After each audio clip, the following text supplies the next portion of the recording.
scripted না আমাকে ready হতে হবে এটা কাট এখান থেকে শুরু করব ব্যাপারটা তুমি কি করতে চাইছো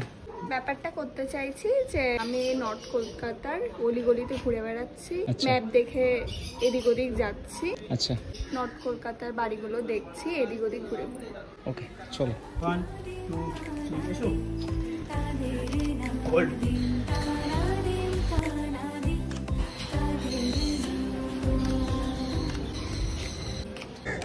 চলো থ্যাংক ইউ পামা পাগারে সানি সে আজ আসবে জানি পামা পাগারে সানি সে আজ আসবে জানি আজ সারা বেলা আবার দেখা হবে আবার দেখা